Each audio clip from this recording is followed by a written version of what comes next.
ಕೇರಳದಲ್ಲಿ 4 ದಶಕದ ಬಳಿಕ ಮರ್ಡರ್ ರಹಸ್ಯ ಒಂದು ಹೊರಗಡೆ ಬಂದಿದೆ. 1986 ಮರ್ಡರ್. 2025ಕ್ಕೆ ಆ ಪ್ರಕರಣದ ಆರೋಪಿ ಸರೆಂಡರ್ ಆಗಿದ್ದಾನೆ. ಇದು ಕ್ರೈಮ್ ಥ್ರಿಲ್ಲರ್ ಕಥೆ. 14 ವರ್ಷದವನಾಗಿದ್ದಾಗ ಕೊಲೆ ಮಾಡಿದ್ದಾನೆ.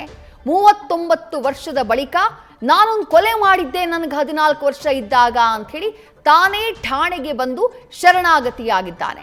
ಶರಣಾಗತಿಯಾದಂತಹ ವ್ಯಕ್ತಿಯನ್ನ ಗಮನಿಸ್ತಾ ಇದ್ದೀರಿ. ಆತನ ಹೆಸರು ಮೊಹಮ್ಮದ್ ಅಲಿ.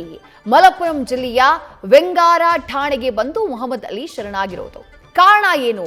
ಇಷ್ಟು ವರ್ಷಗಳ ಕಾಲ ಶರಣಾಗದೇ ಇದ್ದವನು ಈಗ ತಾನಾಗಿ ಬಂದು ಯಾಕೆ ಶರಣಾದ? ಯಾರಿಗೂ ಆತನ ಮೇಲೆ ಅನುಮಾನ ಇರಲಿಲ್ಲ, ಅಥವಾ ಹಿಂಗೆ ಇದ್ರೆ ನನ್ನನ್ನ ಯಾವತ್ತೂ ಒಂದಿನ ಹಿಡಿದಾಕ್ತಾರೆ ಅನ್ನೋದಕ್ಕೂ ಯಾವುದೇ ರೀತಿಯಾದಂತಹ ಕಾರಣಗಳಿರಲಿಲ್ಲ. ಪೊಲೀಸರು ಆತನ ಮೇಲೆ ಅನುಮಾನ ಪಟ್ಟಿರಲಿಲ್ಲ. ಆ ಘಟನೆ ನಡೆದು ಹಲವು ವರ್ಷಗಳೇ ಕಳೆದು ಹೋಗಿದೆ, ದಶಕಗಳೇ ಕಳೆದು ಹೋಗಿದೆ. ಈಗ ಬಂದ ಆತ ಶರಣಾಗಿದ್ದಾನೆ ಅಂದ್ರೆ ಅದಕ್ಕಾತ ಕೊಟ್ಟಿರುವಂತಹ ಕಾರಣ ಪಾಪ ಪ್ರಜ್ಞೆ ಕಾಡ್ತಾ ಇತ್ತು ನನಗೆ. ಆ ಪಾಪ ಪ್ರಜ್ಞೆ ಕಾಡ್ತಾ ಇದ್ದಂತಹ ಕಾರಣಕ್ಕಾಗಿ ಮೊಹಮ್ಮದ್ ಅಲಿ ತಾನು ಕೊಲೆ ಮಾಡಿದಂತಹ 39 ವರ್ಷದ ಬಳಿಕ ಠಾಣೆಗೆ ಬಂದು ಹೀಗೊಂದು ಕೊಲೆ ಮಾಡಿದ್ದೆ, ನಾನು ತಪ್ಪು ಮಾಡಿದ್ದೀನಿ ಅಂತ ಹೇಳಿ ಪೊಲೀಸರ ಮುಂದೆ ಶರಣಾಗತಿ ಆಗಿದ್ದಾನೆ. 1986ರಲ್ಲಿ ಆಗಿದ್ದಂಥ ಮರ್ಡರ್ ಇದು. ಮೊಹಮ್ಮದ್ ಅಲಿ ಕೊಲೆ ಮಾಡಿದ್ಯಾವಾಗ? ತನಗೆ 14 ವರ್ಷ ಇದ್ದಾಗ.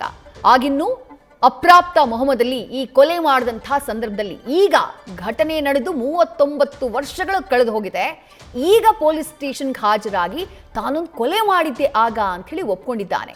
1986ರ ಸೆಪ್ಟೆಂಬರ್ನಲ್ಲಿ ತಾನು ಮಾಡಿರುವಂತಹ ಕೊಲೆಯ ಬಗ್ಗೆ ಪೊಲೀಸರಿಗೆ ತಾನೇ ಒಂದು ಮಾಹಿತಿಯನ್ನು ನೀಡಿದ್ದಾನೆ. ಶಾಂತಹಳ್ಳಿಯ ದೇವಸ್ಯ ಅನ್ನುವಂಥ ವ್ಯಕ್ತಿ ಬಳಿ ಕೆಲಸ ಮಾಡ್ತಾ ಇದ್ದಂತೆ ಮೊಹಮ್ಮದ್ ಅಲಿ. ಆತನಿಗೆ 14 ವರ್ಷ ಇದ್ದಂತಹ ಸಂದರ್ಭದಲ್ಲಿ ಆಗ ಒಂದಿನ ಒಬ್ಬ ವ್ಯಕ್ತಿ ನನ್ನ ಹತ್ರ ಬಂದು ನನಗೆ ಕಿರುಕುಳವನ್ನ ಕೊಡೋದಕ್ಕೆ ಯತ್ನಿಸ್ದ. ನಾನು ಕೆಲಸ ಮಾಡ್ತಾ ಇದ್ದಾಗ ಒಬ್ಬ ವ್ಯಕ್ತಿ ಬಂದ, ಆತ ನನಗೆ ಕಿರುಕುಳವನ್ನ ಕೊಡೋದಕ್ಕೆ ಯತ್ನ ಮಾಡ್ದ. ಆ ಸಂದರ್ಭದಲ್ಲಿ ಆತ್ಮರಕ್ಷಣೆಗಾಗಿ ನಾನು ಆ ವ್ಯಕ್ತಿಗೆ ಒದ್ದು ಕೊಲೆ ಮಾಡಿದ್ದೆ.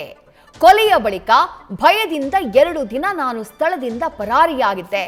ವಾಪಸ್ ಬಂದಾಗ ಮೃತದೇಹ ಇನ್ನೂ ನೀರಿನಲ್ಲಿರೋದು ಕಂಡು ಬಂತು ಅಂತ ಹೇಳಿದ್ದಾನೆ ಪೊಲೀಸರಿಗೆ. ಅಂದ್ರೆ ಆ ವ್ಯಕ್ತಿ ಬಂದು ಕಿರುಕುಳವನ್ನ ಕೊಡ್ತಾ ಇದ್ದಂತಹ ಸಂದರ್ಭದಲ್ಲಿ ನಾನು ಒದ್ದಾಗ ಅಲ್ಲಿ ಹಳ್ಳ ಇತ್ತು. ಆ ಹಳ್ಳಕ್ಕ ಆ ವ್ಯಕ್ತಿ ಬಿದ್ದ. ಭಯದಿಂದ ನಾನು ಹೋಗ್ಬಿಟ್ಟೆ. ಅದಾದಂತಹ ನಂತರದಲ್ಲಿ ನಾನು ವಾಪಸ್ ಬಂದಾಗ 2 ದಿನ ಬಿಟ್ಟು ವಾಪಸ್ ಬಂದೆ. ಆಗ ಮೃತದೇಹ ಇನ್ನೂ ಕೂಡ ನೀರಿನಲ್ಲಿರೋದು ಕಂಡು ಬಂತು.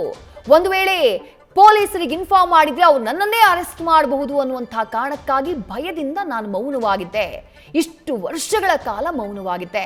ಆದರೆ ಕಳೆದ 39 ವರ್ಷಗಳಿಂದ ಇದು ಒಂದು ಪಾಪ ಪ್ರಜ್ಞೆ, ನಾನು ಹೀಗೆ ಮಾಡಿದ್ನಲ್ಲ ಅನ್ನುವಂತಹ ಪಾಪ ಪ್ರಜ್ಞೆ, ನನ್ನಿಂದ ಒಂದು ಜೀವ ಹೋಯ್ತಲ್ಲ ಅನ್ನುವ ಪಾಪ ಪ್ರಜ್ಞೆ ನನಗೆ ಕಾಡ್ತಾ ಇದೆ ಅಂತ ಹೇಳಿ ತಾನೇ ಠಾಣೆಗೆ ಬಂದು ತಾನು ದೇವಸ್ಯ ಅನ್ನುವವರ ತೋಟದಲ್ಲಿ ಕೆಲಸ ಮಾಡ್ತಾ ಇದ್ದಾಗ ಮಾಡಿದಂತಹ ಕೊಲೆ, 14 ವರ್ಷದವನಿದ್ದಾಗ ಮಾಡಿದಂತಹ ಆ ಕೊಲೆಯ ಕಥೆಯನ್ನ ಮೊಹಮ್ಮದ್ ಅಲಿ ಪೊಲೀಸರ ಮುಂದೆ ಬಿಚ್ಚಿಟ್ಟಿದ್ದಾನೆ. ಹದಿಹರಿಯನವನಾಗಿದ್ದಂತಹ ಸಂದರ್ಭದಲ್ಲಿ ನಾನು ಅಪರಾಧ ಮಾಡಿದ್ದೀನಿ ಅಂತ ಹೇಳಿ ತಪ್ಪೊಪ್ಪಿಗೆಯನ್ನ ನೀಡಿದ್ದಾನೆ ಪೊಲೀಸ್ ಸ್ಟೇಷನ್ನಲ್ಲಿ. ಕೇರಳದ ಮಲಪ್ಪುರಂ ಜಿಲ್ಲೆ ವೆಂಗಾರದಲ್ಲಿರುವಂತಹ ಠಾಣೆಗೆ ಬಂದು ಮೊಹಮ್ಮದ್ ಅಲಿ ಶರಣಾಗತಿಯಾಗಿರೋದು. ಸದ್ಯ ಈತನ ಶರಣಾಗತಿ 39 ವರ್ಷಗಳ ಬಳಿಕ ಬಯಲಾಗಿರುವಂತಹ ಈ ಮರ್ಡರ್ ಮಿಸ್ಟ್ರಿ ಕೇರಳದಾದ್ಯಂತ ದೊಡ್ಡ ಚರ್ಚೆಗೆ ಗ್ರಾಸವಾಗಿದೆ. ಜೊತೆಗೆ ಪಾಪ ಪ್ರಜ್ಞೆ ಅನ್ನುವುದು ಮನುಷ್ಯನಿಗೆ ಈ ರೀತಿಯೆಲ್ಲ ಕಾಡುತ್ತಾ ಅನ್ನೋದ್ರ ಬಗ್ಗೆಯೂ ಕೂಡ ಜನ ಬೆರಗಾಗ್ಬಿಟ್ಟಿದ್ದಾರೆ. ಕೊಲೆ ಮಾಡೋದೇನೋ ಮಾಡ್ದ, ಅದಾದಂತಹ ನಂತರದಲ್ಲಿ ಆರಾಮಾಗಿ ಆತನ ಜೀವನವನ್ನು ಆತ ಕಳೀತಾ ಇದ್ದ.